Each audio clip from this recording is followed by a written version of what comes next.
Short sales, short sales, short sales. Say that 3 times fast. Don't cringe anymore when you hear those words. I'm still going to coming. cringe, but it is going to get better.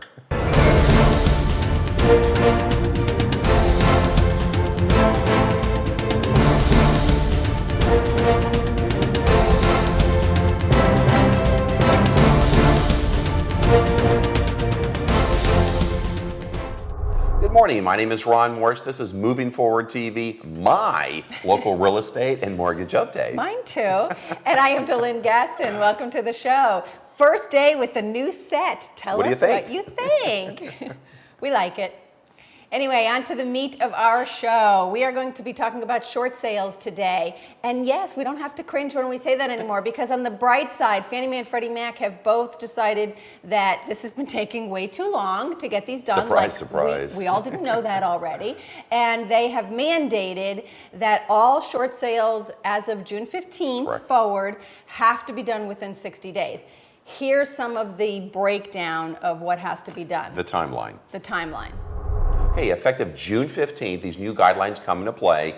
Delynn, share them with us, please. Okay, here's the timeline, how it goes. When you are a consumer and you are short selling your home, you submit your paperwork in. Everything has to be submitted into the short selling lender. They're going to have a big stack of papers. Your realtor will get with you and give you that whole checklist of stuff that has to be done and submit it into them. You get all of that stuff together and you submit it in. Your short selling lender has 3 days to acknowledge to you that they have actually received. You mean 13 months?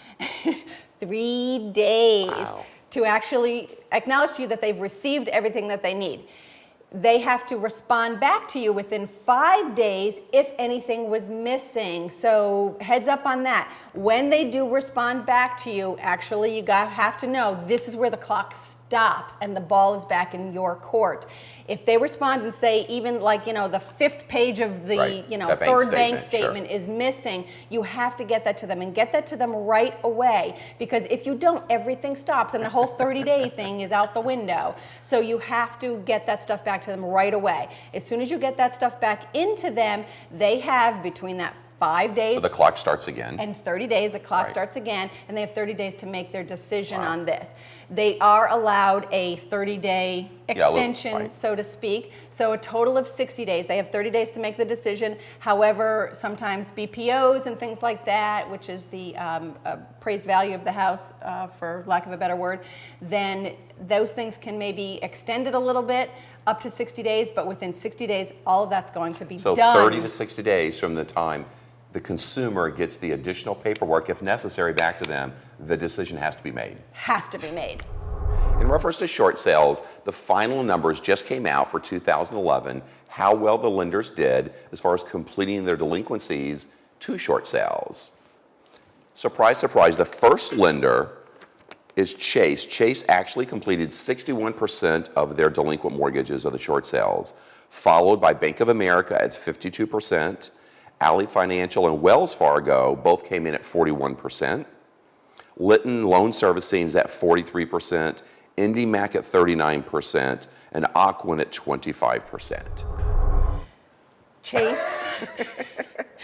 Chase? I just read the numbers. Are you sure? I don't know what to tell you. Maybe a misprint. I unfriended them from Facebook. They're not I actually used to work there 100 years ago. They're not my friend anymore, though. Anyway, moving on. Here is why the fact that they're shortening, besides the obvious reasons. Of course. The really good reason why they're shortening the short sale process period is because of appraisals getting killed lately. How many of you have had appraisals come in low lately? Probably like a gajillion of you out there. This is why, and this is what's going on. Our appraiser explained it, and of course, until it happened to me, I don't think I swallowed it either. You're dealing with this. Just recently. And here's what happened. We had perfect comps, what would seem to be perfect comps. Now, you all know from being in the industry for a long time, you have to find 3 comparable properties, all within the same style, within, a certain mile, distance, all that's sold within the last 90 days. Easy to find for the most part. Here they are. However, and then normally what the appraiser would do is if it sold maybe 6 months ago, he would make an adjustment for 6 months or something like that. A time adjustment? Yes. Not as much as he is now. Now what they're doing is, if on a short sale, if, for example, the property went into contract last July, He's going from, they have to go from the contract date, from the date that property went under, so it went under contract in July, they are making a negative time adjustment from July through today. That's huge. Right, and because of the length of time that it takes to do most short sales, that's been a negative huge effect negative on the values. impact on the values of Right. the property, because what they're saying is that because we're in a declining market, if that property had sold today instead of last July, under contract, then it would be worth this much less. Now, hopefully with this whole shortening of the short sale process, houses will start selling a lot faster. We won't have as much negative. Right. And of course, we'll stop this whole declining market thing. That's I'm really so important. tired of that term. I know. That's really important to keep in mind if you have appraisals coming in low. Okay, our final tidbit of information for today's show. The new good faith estimate and HUD are on their way. We have like little samples here that we have been given. Here's the differences that we see. We like some of them and we're not so sure about some of them. They look a lot alike, which we like. The good faith estimate is 3 pages long. The HUD is 5 pages long, so I know the title companies aren't real crazy about this, but some of the good things that we've noticed on them. Yeah, the thing about the good faith estimate, my biggest complaint ever since the new GFE came out, God, I guess it's been a couple years now or thereabouts. Right. Anyway, the one that we're currently using does not show total payment, does not show cash to close, and it doesn't need to be signed by the borrower. That always blew me away. It just made absolutely no sense to me whatsoever. Are those things important to a buyer? Yeah, I know, exactly. This one actually shows bottom cash to close. That's kind of one of the most important parts that a buyer wants to know. The other important part is how much is my monthly payment. Right. Lo and behold, this actually shows it. Right on page 1. But surprise, surprise. And it actually needs a signature by the buyer, which the current GFE, believe it or not, is not even signed by the buyer. So in that regard, I think this is a drastic improvement. So I'm looking forward to kind of getting used to this one. The settlement statement, I like that they look a lot similar. The HUD seems, it's kind of like back to what we all remember if you've been in the industry for a little while. It's a little bit lengthier though, a few more things like Ron said. Surprise, surprise. Some of this, I think what they're trying to do is consolidate some documents. Some of this is going to get rid of the truth in lending disclosure. So I don't know, we'll see. This is all supposed to come out this summer.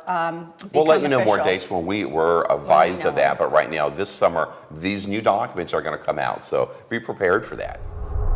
That's our show this week. Thanks so much for watching. And if there's anything that anybody needs some help on, a question or anything, by all means, reach out to us. You can reach us by email, by text, by phone, I believe. By phone. And there's that social media stuff that I believe you can reach out and find us as well, too. Unless you're Chase, who I unfriended. Facebook, Twitter, LinkedIn, all of those things. Please visit our partner. Our partner page is starting to fill up, which is wonderful. And all of these partners can help you guys get all of your loans closed, too. Thanks so much again for watching. We are Today and Every Day. Moving forward, and everybody have a great Mother's Day out there. Happy Mother's Day.